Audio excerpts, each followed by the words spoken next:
সুপ্রিয় দর্শক শ্রোতা, আমি নিজামূলক বিপুল দেশবার্তা টকশো থেকে আপনাদের সবাইকে স্বাগত জানাচ্ছি। যে যেখান থেকে অনুষ্ঠান দেখছেন দেখবেন, সবার প্রতি শুভেচ্ছা এবং শুভকামনা। নিশ্চয়ই জানেন যে আগামী 12 ফেব্রুয়ারি বাংলাদেশে নির্বাচন হওয়ার কথা রয়েছে, কিন্তু সেই নির্বাচন নিয়ে, এটা আমরা প্রতিদিনই বলি, সেই নির্বাচন নিয়ে মানুষের মধ্যে দোলাচল আছে, সংশয় আছে, শঙ্কা আছে, আতঙ্ক, উদ্বেগ, উৎকণ্ঠা সবই আছে। এর মধ্যে নির্বাচন বানচালের ষড়যন্ত্রের কথা বারবার শোনা যাচ্ছে। নির্বাচনে রিগিং করা হবে বা ইঞ্জিনিয়ারিং, ইলেকশন ইঞ্জিনিয়ারিং অভিযোগ তুলেছে বিএনপি, সরাসরি জামাতের বিরুদ্ধে সেই অভিযোগ। এবং ইতিমধ্যে জামাতের এক নেতার, লক্ষ্মীপুরের এক নেতার নির্দেশে ভোটের সিল, ব্যালট পেপার এগুলো তৈরি করার অভিযোগ পাওয়া গেছে। ইতিমধ্যে গ্রেপ্তার হয়েছেন। অনেকেই ধারণা করছেন জাকসুতে যে নির্বাচন হয়েছিল সেই প্রক্রিয়ায় জাতীয় নির্বাচনে একটা রিগিং করার বা একটা ইলেকশন ইঞ্জিনিয়ারিং করার চিন্তা জামাত আছে। জামাতের সঙ্গে নানাভাবে অন্যান্য যে এনসিপি যে শক্তিগুলো রয়েছে, তারা কোনো না কোনোভাবে সরকারের আশীর্বাদ পুষ্ট। এর মধ্যেই জানেন যে হাদির মৃত্যুর হত্যাকাণ্ডের বিচারের দাবিতে তার সংগঠন ইনকিলাব মঞ্চ গত শুক্রবার আন্দোলন করেছে এবং তারা আবার আন্দোলন হুমকি দিয়েছে। এর মধ্যে পুলিশের সাথে তাদের সংঘাত সহিংসতা হয়েছে। সব মিলিয়ে একটা অস্থিরতার মধ্য দিয়ে যাচ্ছে। আগামী 3-4 দিন কোথায় যাচ্ছে দেশ, বা এই নির্বাচনই বা শেষ পর্যন্ত গড়াবে, এই নিয়েও আলোচনা আছে মানুষের মধ্যে। এসব নিয়ে আমরা আলোচনা করব। জামাত নিয়ে কথা বলেছেন হেফাজতের আমির। তিনি বলেছেন জামাতকে ভোট দেওয়া হারাম, কিন্তু কেন হারাম সেটাও আমরা শুনবো। এসব নিয়ে আলোচনা করব। আজকে আমাদের অতিথি হচ্ছেন জনাব সাদাতুল্লাহ খান, লেখক এবং সম্পাদক, বুদ্ধিজীবী। আপনাকে স্বাগতম দেশবার্তা টকশোতে। আপনাকে ধন্যবাদ। অনেকদিন পর আপনার সঙ্গে দেখা হলো। বাংলাদেশের রাজনীতিতে এখন একটা টালমাটাল অবস্থা, সত্যিকার অর্থে, যেটা বিশেষ করে নির্বাচনকে ঘিরে একটা একতরফা নির্বাচন। ইতিমধ্যে সাবেক প্রধানমন্ত্রী বা আওয়ামী লীগ সভানেত্রীর পক্ষ থেকে নির্বাচন বর্জনের ডাক দেওয়া হয়েছে। এই বর্জনের ডাক তার ছেলে সজীবাজের জয় বর্জনের ডাক দিয়েছেন। এই বর্জনের ডাকের মধ্যেই গণভোট এবং জাতীয় নির্বাচন আগামী 12 তারিখ হওয়ার কথা। একটা শঙ্কা, সংশয় তো আছেই। আপনি কিভাবে দেখছেন? ধন্যবাদ। দর্শক শ্রোতাদের উদ্দেশ্যে বলবো, 12 তারিখের নির্বাচন আসলে একটা ভণ্ডামিপূর্ণ নির্বাচন। দেশের বৃহত্তম পার্টি, জনসংখ্যা যাদের দীর্ঘদিনের রাষ্ট্র পরিচালনার অভিজ্ঞতা, ব্যাপক জনসংখ্যার সমর্থন, তাদের বাদ দিয়ে আমলে 3টা নির্বাচন নিয়ে মানুষের কথা হয়েছে। রাতের ভোট, দিনের ভোট, রাতে হয়েছে, ডামি আর আমি হচ্ছে। এখন কি ভোট হচ্ছে? এ তো একটা প্রতারণার একটা মাত্র প্রহসনের নমুনা। কারণ মানুষ কেউ বিশ্বাস করে না সঠিকভাবে ভোটটা হবে। কারণ 5 আগস্টের এই যে গণ অভ্যুত্থানের ফলে মানুষের মধ্যে যে আকাঙ্ক্ষা, যে আশা, মানুষের যে সম্ভাবনা দেখেছিল, এই ইউনূস সরকার এটা অতি অল্প সময়ের মধ্যে ধ্বংস করে ফেলছে। তাদের নানা ধরনের ব্যর্থতা, রাষ্ট্র পরিচালনার অযোগ্যতা এবং গণবিরোধী কর্মকাণ্ড, এই যে নির্বাচনের 3 দিন আগে আমেরিকার গোপন চুক্তি, এই সমস্ত করে ইউনূস সাহেব নিজেকে গণশত্রু হিসেবে চিহ্নিত করছে। তো তার এই গণশত্রুর নেতৃত্বে গণমুখী কোনো নির্বাচন হবে, জনগণ কেন বিশ্বাস করবে? বাংলাদেশের জনগণ গত 200 বছরের ইতিহাসে দেখেন সবসময় আন্দোলন সংগ্রাম মুখর। এরা সবসময় অন্যায়ের বিরুদ্ধে, জুলুমের বিরুদ্ধে আন্দোলন করেছে এবং সঠিক সময়ে সঠিক সিদ্ধান্ত নিয়ে পাকিস্তানকে বিতাড়ন করেছে, এরশাদকে বিতাড়ন করেছে এবং দলীয় আওয়ামী লীগকেও তাদের অপশাসনের জন্য মানুষ বিদায় করেছে। কিন্তু এই যে তার অপশাসনের রেকর্ড তৈরি করছে, মানুষ তাকে কেন গ্রহণ করবে এবং তার নির্বাচনে কেন আস্থা রাখবে? মানুষ এখনো প্রশাসনে এবং জনগণের মধ্যে 12 তারিখ পর্যন্ত দেখেন নির্বাচন হয় কিনা। যদি নির্বাচনে কোনো ধরনের ভণ্ডামি অপঘোষণ করে, আশা করি যমুনা থেকে রোষ হয়ে বের হবে, জীবন্ত অবস্থা বের হওয়ার সুযোগ থাকবে না। মানুষ প্রচন্ড ক্ষুব্ধ। মানুষ বারবার রক্ত দেব, কয়েকজন ভণ্ডের জন্য আমাদের রক্ত ব্যর্থ যাবে? কখনোই এটা জনগণ মেনে নেবে না।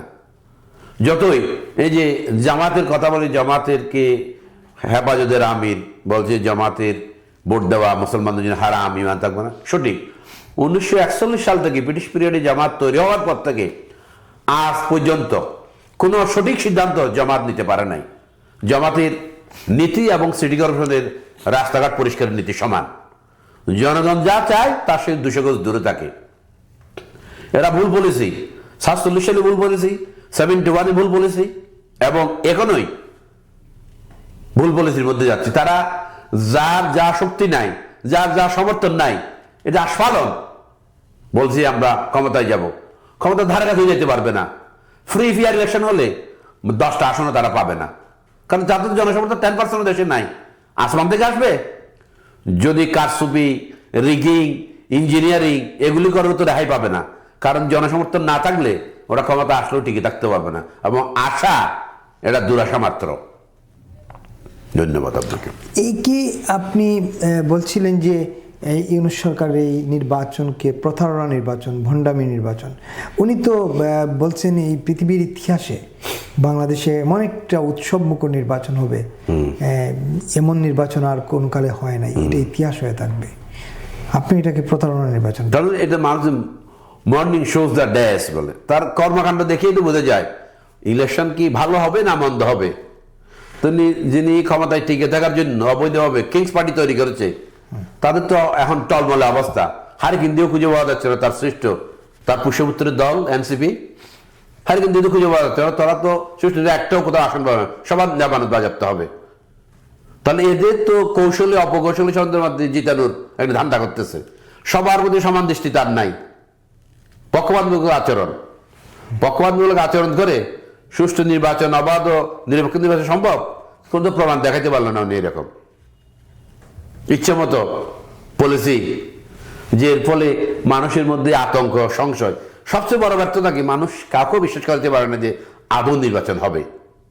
মানুষ এখনো হবে না বলে ভারতে কিন্তু ওয়েট করেন। যাই নির্বাচনের প্রতি মানুষের বিশ্বাস নাই, সে ভালো নির্বাচন কিভাবে দিবে বলেন? কেন এই অবিশ্বাস, কেন মানুষের এত মানে সংশয় কেন? একটি সংশয়ের কারণ, গত 18-17 মাসে তিনি যা করেছেন একটাও গণমুখী করে নাই। সংস্কার নামে অর্থ লুটপাট, সময় অবচয়, কোনো সংস্কার তো করে নাই। অবৈধ পদক্ষেপ তার দেখেন আপনি। তাদের কাজ হলো একটা সুষ্ঠু নির্বাচন আয়োজন করা, সংস্কার। তারা কি সংস্কার করেছে? নাম পরিবর্তন। সেদিন প্রধান উপদেষ্টার প্রেস সচিব বলে শফিক সাহেব বললো কি বিশাল সংস্কার, আগে মহিলা ও শিশু বলে মহিলা বাদ দিয়ে এখন নারী ও শিশু বিষয়ক মানতল, এই যে বিশাল সংস্কার, বানান পরিবর্তন। এরা সংস্কার দিয়ে এরকম হাস্যকর, কোনো কিছু করতে পারে নাই। তারাই যে এখন চট্টগ্রাম পোর্ট আসল হয়ে গেছে ডিপি ওয়ালকে না দেওয়ার জন্য আন্দোলন অব্যাহত আছে। তোমার কি দরকার ছিল পোর্ট আরেকজনকে দিয়ে দেওয়ার? নির্বাচিত সরকার আসবে, তুমি নির্বাচনে বিশ্বাস করো, নির্বাচিত সরকার হাতে দাও। তোমার তো এটা করার অধিকার নাই। ফরহাদ মজার বলবে বারবার অবৈধ সরকার, আমি ফরহাদ মজারের কথা ধার করে বলি এই অবৈধ সরকার তো চুক্তি করার অধিকার নাই, সে চুক্তি করার তো এটা অবৈধ হবে। তো অবৈধ সরকারের প্রতি মানুষ কেন আস্থা রাখবে? অবৈধ লোকের কাজ গেলবে। এটা তো যে মানুষ বলে না বিয়ে বৈধ সন্তান, যারা সন্তান যারা সরকার, এটা কোনো বৈধতা নাই। এই অবৈধ মানুষের আন্ডারে তো বৈধ সুষ্ঠু নির্বাচন হতে পারে না। একেবারেই। আপনি আরেকটা জিনিস খেয়াল করেছেন, আপনি তুলছিলেন প্রসঙ্গটা জামাতের। জামাতের রাজনীতি নিয়ে অনেক বিতর্ক আছে দেশে। জন্মের পর থেকেই তারা আসলে রাজনীতিতে প্রতিনিয়ত বিপরীত দিকে, মানে স্রোতের বিপরীতে কিংবা আপনি মূল ধারার বিপরীতেই তারা ছুটেছে। এবারও কি সেরকম আপনার কাছে মনে হচ্ছে? জামাত 47-এ যে একটা ভুল করলো, তারপরে 71-এ আমাদের মুক্তিযুদ্ধের বিরোধিতা করলো, এখন তারা মুক্তিযুদ্ধের ইতিহাস লিখবে তারা ক্ষমতায় গেলে? এই তো বললে আমাদের একটা কথা আছে না যে কুকুরের লেজ চোঙ্গা বলে সোজা হবে না। ওদের জন্মের মধ্যেই যাদের মুনাফিকি, জন্মের মধ্যে যাদের ভণ্ডামি, নীতির মধ্যে যাদের ভণ্ডামি, তারা তো বলছে আল্লাহর আইন চাই, সদলোকে শাসন চাই, বলবে তার মধ্যে আল্লাহও নাই, সদলোক নাই, ইসলামী আইনে নাই। তো তারা তো একটা যে ইসলামী শাসন রাষ্ট্র ব্যবস্থা আইন বলে তোর শরিয়াত বাস্তবায়ন করবে না। তাহলে তোমার সাথে ইসলামের কি সম্পর্ক? এখন অনেক ইসলাম বাংলাদেশে, আমাদের কাজী নজরুল ইসলাম, সিরাজুল ইসলাম, আমির ইসলাম, ওইরকম একটা ইসলাম হতে পারে। এর সাথে ধর্মের কোনো সম্পর্ক নেই। ধর্ম একটা হাতিয়ার, ব্যবসা, মানুষ এটা বুঝে ফেলছে। কারণ সবসময় ভুল এবং ভণ্ডামি করলে মানুষের আস্থা অর্জন করা যায় না। জামাতের প্রতি সত্যি জামাতের যে নেতা, তার বহু তার ভোট দেবে কিনা সন্দেহ আছে। কারণ ওই যে ভণ্ডামি, ওরা ঘরের ভিতর বাইরে না, ঘরের ভিতর মানুষ বুঝে, মুখে আমরা অন্তরের মধ্যে যে আকাশ পাতাল তফাৎ। ওদের কাজের সাথে নীতির কোনো মিল নাই। যার কাজের সাথে নীতির সাথে মিল নাই তার মানুষ কেন নিবে? এবং সে কিভাবে একটা ভণ্ডামিপূর্ণ মতাদর্শ নিয়ে যে রাজনীতি করে, তার পলিসি কিভাবে ঠিক হবে? সবসময়ের মধ্যে তার ভুল পলিসি। এবং ভুলের জন্য দেখেন 12ই তারিখের নির্বাচন যদি আদৌ হয়ে থাকে, এই নির্বাচন করে তারা অনেকটা নিশ্চিন্ন হয়ে যাবে। কারণ ভণ্ডামি এরা যে আস্ফালন করছে ওটা কখনো বাস্তবায়ন হবে না দেশে। বিপদগামী সব পথে মরবে। এই হেফাজতের আমির জামাতকে ভোট না দিতে বলছেন জামাতকে ভোট দেওয়া হারাম। কারণ জামাতের কাছে হারাম হালাল কিছু নাই, ক্ষমতায় হচ্ছে ওদের কাছে সবকিছু। যে কোনো চলে বলে কৌশলে ক্ষমতার রাষ্ট্রক্ষমতা দখল করা তাদের উদ্দেশ্য। তাদের উদ্দেশ্য ইসলাম বাস্তবায়ন, শরিয়াত বাস্তবায়ন, তাহলে এত ভণ্ডামি করতে পারতো না। তো বুঝেছে হেফাজত ইসলাম, বুঝেছে ওরা যে দুয়া তুলসী তা বলবো না, ওরাও ক্ষমতার জন্য অনেক কিছু কৌশল করে। এটা একটা কৌশল, একজন মিশে ঘায়ল করতেছে, এটা একটা চক্রান্ত হতে পারে।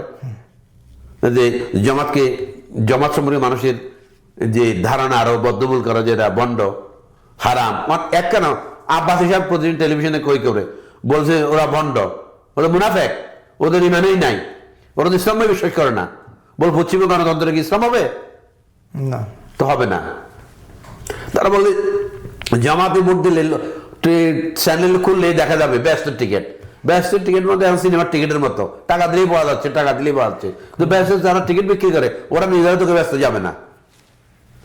যে টিকিট বিক্রি করে তাদের কে দিয়েছে ব্যস্ত টিকিট করার অধিকার? ইসলামের তাদের কি সম্পর্ক? বলে জামাতকে ভোট না দিলে ইসলাম থাকবে না। আব্বাস সাহেব বলেছেন, ইসলাম তো বিজয় 1000 বছর আগে হয়েছে, এখন কি ইসলামের বিজয়? ইসলাম তো বিজয় হয়ে গেছে, ইসলাম বহাল দেবে। যেখানে 91% মানুষের ধর্ম ইসলাম, এখন তুমি কি ইসলাম কাজ করতেছ? এরা কি বিধর্মী? এরা কি ইহুদি চালায় না রাখাইন চালাচ্ছে? তুমি ইসলাম কাজ করবা কেন? ইসলামের সঙ্গে যারা ধর্ম আছেই, তোমার নিজে আবার নতুন করে ইসলাম বিক্রি করার দরকার কি? জামাত ইসলামের ভেজাল ইসলাম কেউ কিনবে না এবং সব ফেল করবে।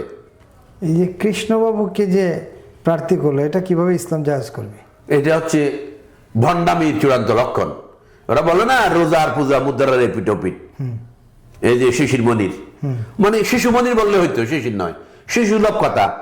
রোজা পূজা একসাথে বলে কৃষ্ণ নন্দী কিন্তু ইসলাম কাজ করবে। পৃথিবীতে একসে হাস্যকর ইসলামকে অপমাননা আর কি হতে পারে? এতে সম্প্রতি ইস্তাহার দিল না 300 আসনে একজন নারীকেও তারা মনোনয়ন দেবে না, তাদের প্রধান কখনোই নারী হইতে পারবে না। আমি আশা করি বাংলাদেশের শিক্ষিত মহিলা নারী যারা আছে, বিবেকবান বুদ্ধিমান, যারা নিজের অধিকার বুঝে ইসলাম বুঝে, সবার উচিত জামাতকে প্রত্যাখ্যান করা। বাংলাদেশের 18 কোটির অর্ধেক জনসংখ্যার নারী, তুমি অর্ধেক জনকে পদতলে রেখে কিভাবে রাষ্ট্র চালাবা? এরকম পশ্চাৎপদ মধ্যযুগীয় চিন্তা। ইসলাম প্রচারে নারীর অবদান সবচেয়ে বেশি। বিবি হাজার টাকা প্রতিপত্তি সব দিয়ে ইসলাম পথ শুরু করেছে এবং পৃথিবীর প্রথম ইসলাম গ্রহণকারী ব্যক্তি হলেন বিবি খাদিজা। আমাদের হযরত আয়েশা যুদ্ধের ময়দানে নেতৃত্ব দিয়েছে না? তোমরা হচ্ছে নারী নেতৃত্ব, তাহলে সে কি হারাম ছিল? তো ইসলাম বিরোধী লোক, ইসলামের শত্রু, গণদুশমন। এরা হচ্ছে স্বামী জামিনের একটা লেখা আমি উদাহরণ দিব। বলছে যে পৃথিবীতে যত ইসলামী সংগঠন হয়েছে, হেফাজত, জামাত, আল কায়দা, তালিবান, এই মিশরের ব্রাদারহুড, আলজেরিয়ান সালভেশন ফ্রন্ট যত আছে, ইনক্লুডিং এই প্যালেস্টাইনের Hamas, all are created by CIA or Mossad. এরা হচ্ছে পশ্চিমা গোয়েন্দা ইসরায়েলি এজেন্ট। ইসলাম মেনে নেবে। এই যে গতকালকেও শুক্রবারে পাকিস্তানে বোমা বিস্ফোরণ করে মসজিদে 100-150 সিএ মেরে ফেলছে। তোমার কি শত্রু সিয়া না তোমার শত্রু ইহুদি ইসরায়েল? এই যে মুসলমানদের মধ্যে বিভেদ তৈরি করা, এটা হচ্ছে ধর্মীয় রাজনীতির বৈশিষ্ট্য। নিজেদের মধ্যে ভ্রাতৃঘাতী আত্মঘাতী কার্যকলাপ। ইসলামের সবচেয়ে বড় শত্রু এই ইসলামিক দলগুলি। তারা জেনে শুনে বাংলাদেশকে আফগানিস্তানের পথে নিয়ে যেতে চায়। এই পশ্চিমা সাম্রাজ্যবাদ আমেরিকার কাস্ট মুসলমানদের বিভ্রান্ত করা এবং বিপদগামী করা, অস্ত্র প্রশিক্ষণ দিয়ে জঙ্গি গোষ্ঠী তৈরি করে আর তারপরে জঙ্গি দমনের নামে রাষ্ট্রকে দখল করে। আমরা সেটা সিরিয়ায় দেখলাম, ইরাকে দেখলাম, লিবিয়ায় দেখলাম, আফগানিস্তান সবার সামনে আসেই, বাংলাদেশকে একটা আফগানিস্তান বানাতে চায়। সুতরাং বাঙালি ধর্মপ্রিয় মুসলমানদের উদ্দেশ্যে আমি বলবো, ধর্ম ব্যবসায়ীদের কবল থেকে আগ্রাসন থেকে দূরে থাকুন, সচেতনভাবে প্রত্যাখ্যান করুন। একেবারেই। একটা আপনি ইশতেহারের প্রসঙ্গ তুলছিলেন, প্রত্যেকটা রাজনৈতিক দল ইশতেহার দিয়েছে, নিশ্চয়ই আপনি দেখেছেন বিএনপির চেয়ারম্যান গতকালকে ইশতেহার ঘোষণা করলেন, জামাতে একদিন আগে করলো, এনসিপি করলো। এই ইশতেহারে আসলে দেশ উদ্ধার, দেশের মানুষকে উদ্ধারের কোনো কিছু পেলেন কিনা রাজনৈতিক দলগুলোর এই নির্বাচনী ইশতেহারে? এখন সবার ইশতেহারের উদ্দেশ্য একটাই, সংস্থায় জনপ্রিয়তা অর্জন, সাধারণ মানুষের কৌশলে ভোটে সমর্থন আদায়, এবং বাংলাদেশের রাজনৈতিক দলগুলির ইশতেহারের সাথে ক্ষমতাসীন হওয়ার পরে কোনো মিল থাকে না, এবং ক্ষমতার জন্য যতটা সম্ভব মিষ্টি মিষ্টি মধুর কথা জনগণের সামনে হাজির করবে। তখন পর বলে আরে নির্বাচন আগে তো অনেক কথা বলতে হয়, বলছি এটা বলে এটাকে অন্যদিকে চলে যায়। তার মানে এই ইশতেহারও এক ধরনের প্রতারণা দেশের মানুষের সাথে। এদের তো জনগণের কল্যাণ, শিক্ষার কল্যাণ, অর্থনৈতিক কর্মসূচি কোনো দলের মধ্যে নাই, শুধু কৌশলে ভোটের আদায়, সমর্থন আদায়ের কৌশল, তার কিছু না। মানুষ কেন তাদেরকে ভোট দেবে? মানুষ তো ভোট দেবে না আসলে। ভোট সরকার যারা আয়োজন করে নিজেরাই নিয়ে নেবে, আয়োজন এটাই, মানুষকে ভোট দিতে যাইতে হয় না। আমরা তো বাংলাদেশি দেশ, তো বাংলাদেশের জন্মের পর থেকে আমি সুষ্ঠু ভোট একবার দেখলাম না, সব বানোয়াট। যে সরকার প্রশাসন মিলে এগুলা সকলবারের নাস্তার মতো জনগণকে চাবাই খেয়ে ফেলতেছে অধিকার, ভোটাধিকার। খুবই ইন্টারেস্টিং ব্যাপার। আর নির্বাচন নিয়ে এক ধরনের সংশয় শুরুতেই বলছিলাম, এখনও আছে। এই দুদিন আগে শুক্রবার এই হাদি হত্যাকাণ্ডের বিচারের দাবিতে যে আন্দোলন হলো, অনেকেই বলছেন যে সরকারের ভিতর থেকে কেউ না কেউ আন্দোলনে ইন্ধন দিয়েছেন, আবার অনেকে বলছেন যে নির্বাচন বানচাল করার জন্য চেষ্টা চলছে, নির্বাচনকে থামিয়ে দেওয়া। আপনার কাছে কি মনে হচ্ছে? আমি এগুলো তুচ্ছ ব্যাপার। হাদি বাংলাদেশের রাজনীতি কোনো বিষয় নয়, এবং এটা সরকারের ষড়যন্ত্র। বাংলাদেশি আন্দোলনে বা এই ইতিহাসে জানাবার জন্য সে কোনো ব্যক্তি নয়। তো সুতরাং মরা মানুষ আমি বেশি বলতে চাই না, এগুলো হচ্ছে সরকারের একটা ষড়যন্ত্র, মানুষকে বিভ্রান্ত করার জন্য, আসল সমস্যা থেকে দৃষ্টি ঘুরিয়ে দেওয়ার জন্য একটা অপকৌশল মাত্র। খাদি বাংলাদেশের কিছু না, এরকম লক্ষ লক্ষ মানুষ মারা যাচ্ছে, এগুলো কোনো খোঁজ খবর না। খাদির কোনো কন্ট্রিবিউশন কিছু আছে? কিছু কন্ট্রিবিউশন নাই। আন্দোলন আগে তারা কেউ চিনছে?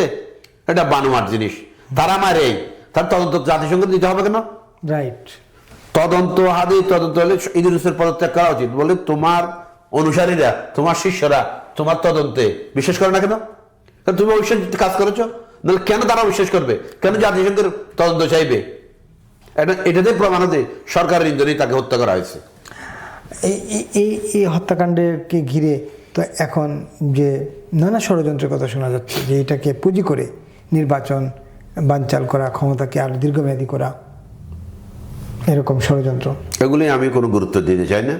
এগুলি হচ্ছে কোনো কাজ না থাকলেও হাদি 100টা হাদি বললো বাংলাদেশের নির্বাচন কিছু হবে না, কিছু আসে যায় না, কারণ এটা এত কোনো ফ্যাক্টর না রাজনীতিতে, এটা কোনো ফ্যাক্টর না। হাদির ষড়যন্ত্র, হাদির এগুলো ষড়যন্ত্র হবে না, কারণ এটা এই আমার হাতের টিস্যু ব্যবহারের মতো, এটা কোনো বেলু নেই, ফিনিশ। একেবারেই। একটা আলোচনা করি, শেষের দিকে চলে আসছি। বাংলাদেশে রাজনীতিতে বহু সরকার পরিবর্তন হয়েছে বহুবার, আর কারাগারে বহু রাজনৈতিক নেতৃত্ব গেছেন, রাজবন্দীরা গেছেন। এই যে গত 18 মাসে ব্যাপকভাবে কারাগারে মৃত্যু, এ পর্যন্ত 112 জনের মৃত্যু হয়েছে কারাগারে, এবং সবার কারা হেফাজতে। কিছু হলেই বলে যে তিনি অসুস্থ ফিল করেছিলেন, হাসপাতালে প্রতি মারা গেছেন, কিংবা হাসপাতালে নিয়ে যাওয়ার পর মারা গেছেন। আমরা এর আগে নুরুল মজিদ হুমায়ুনের হাতে হাত করা পড়া দেখছি। গতকালকে আমরা দেখলাম বাবু রমেশচন্দ্র সেন, তিনিও কারাগারে অসুস্থ হওয়ার পর হাসপাতালে নেওয়া হয়, কিন্তু নেওয়ার আগেই তার পরিবারের অভিযোগ তাকে আগেই তিনি মারা গিয়েছেন। তো এই কারা হেফাজতে মৃত্যু মানবাধিকারের, তাইলে সরকার যে মানবাধিকারের কথা বলে আসলো, সেই মানবাধিকার কোথায়? অনেক ধন্যবাদ। মানবাধিকার ডিপ ফ্রিজে বন্দি অবস্থায় আছে, হয়তো বাংলাদেশে কোনো মানবাধিকার নাই। যা নাই, আন্দোলনের সময় অমুক মরছে, খাদি মরছে, 3000 পুলিশ মরছে, ওরা কি মানুষ নয়? ওদের অধিকারের কথা তো কেউ বলে না যারা সরকার আসছে। এনজিওরে এখন কোথায়? পশ্চিমা দালালরা, তথাগত সুশীলরা, তাতে একটা কথা বলে না। বলতে রাষ্ট্রীয় হেফাজতে যখন 2001 সালে বিএনপি ক্ষমতায় আসলো খালেদা দ্বিতীয়বার, তখন অপারেশন ক্লিন হার্ট, তখন একটু বলে হার্ট অ্যাটাকে মারা গেছে, 400-500 মেরে ফেললো, মারা গেছে। তো এরকম এখন হাসপাতালে জেলখানে নিয়ে মারা যাচ্ছে বলে অসুস্থ হয়ে মারা যাচ্ছে, হাসপাতালে বন্দি অবস্থায় মারা যাবা, জীবিত অবস্থায় ধরে মারিয়ে ফেলা, এটা সরকারি লিখিত কতগুলি ফ্রেশ নোট থাকে এই মারা গেছে। এগুলো সব হত্যা বিচার হবে যখন এই ইন্ট্রিম সরকারের মেয়াদ শেষ হবে, তখন এবার ফুরি যখন তদন্ত হবে তখন বলবে কে কে কার কার ইন্ধনে কে কে জড়িত, তাদের বিচার হবে। তো আপনার কাছে কি মনে হচ্ছে এখন এই 18 মাস আসলে দেশ মৃত্যু প্রত্যক্ষ হয়ে গেছে? 18 মাস একটা হচ্ছে দীর্ঘ কারাগার, আগে ছোট কারাগার, 18 মাস মানে একটা কারাগাসীর মধ্য দিয়ে জাতি যাচ্ছে, কারণ কারো তো কথা বলার অধিকার নাই। মানুষ বলে যে তথাকথিত কতগুলি ফালতু লোক বললে আমরা মুখ ভরে কথা বলতে পারছে, সাংবাদিক ধরে নিয়ে গেছে কথা বললে, এই যে আনিস আলমগীরকে নিয়ে গেছে, পান্নাকে নিয়ে গেছে, প্রেস ক্লাব থেকে প্রকাশ্যে মিটিং গেছে লতিফ লোককে, আওয়ামী লীগ বহিষ্কৃত লোক, ওকে ধরে নিয়ে যাচ্ছ। ঢাকা বিশ্ববিদ্যালয়ের শিক্ষক হাফিজুর রহমান কার্জন তাকে ধরে নিচ্ছ। এখানে মানবাধিকার আছে, বাকস্বাধীনতা আছে? ভণ্ডদের মুখে আসলে তালা দেওয়া উচিত বলে মানবাধিকার এখন কিছুই নাই, এগুলো হচ্ছে জুলুম, জালিমের শাসন। এই যে নদী নালা খাল বিলে তো লাশ পাওয়া যাচ্ছে, কারাগারে মৃত্যু হচ্ছে, এটা শেষ কোথায়? শেষ সরকার যখন শেষ হবে তখন শেষ হবে। আর করছেন দীর্ঘ যাত্রা, দেহের নির্বাচন হয় কিনা, সরকার পরিবর্তন হয় কিনা, সরকার পরিবর্তনের ফলে নির্বাচনের যে ফলাফল তৈরি হয় তার উপরে দেশের ভবিষ্যৎ নির্ভর করবে।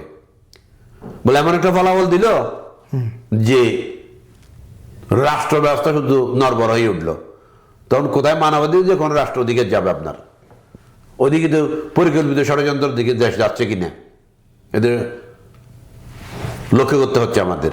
হয়তো অনেক বিএনপি অনেক সহনশীলতার পরিচয় দিচ্ছে, যেমন মির্জা আব্বাসের মতো একটা প্রবীণ নেতার বিরুদ্ধে একটা উচ্ছৃঙ্খল যুবক প্রতিদিন হাউ খাও খাও শুরু করে দিচ্ছে। তো মির্জা আব্বাসের মতো লোক বা ওই লোক তো মাঠেই নামতে পারতো না, কিন্তু মির্জা আব্বাস তো অত্যন্ত ভদ্রতার, সহ্যের, কি বলে ধৈর্যশীল পরিচয় দিচ্ছে। তো বিএনপিতে অনেক কিছু হজম করছে, এই যে ইউনূসের নানা ধরনের তালবাহানা দেখার পরেও যাদের নির্বাচনটা হয় অন্তত এটা ধৈর্য ধরে অপেক্ষা করছে, কারণ এটা সুষ্ঠুভাবে চালাচ্ছে না, কারণ তার একগুয়েমি, অদক্ষতা এবং তার ব্যর্থতার প্রমাণই রেখে যাচ্ছে। তার এমন নির্বাচন যে বাংলাদেশের সত্যি সবচেয়ে নিকৃষ্ট একটা হাস্যকর নির্বাচন। শাহদিন মালিক বলছে পৃথিবীর ইতিহাসে সবচেয়ে একটা প্রহসনের নির্বাচন হচ্ছে এটা। একেবারেই আমরা শেষ করতে চাই, এই নির্বাচনও আছে, গণভোটও আছে।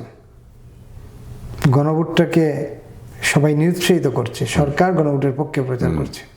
এটা দিয়ে সরকারের ভণ্ডামি প্রকাশ পায়।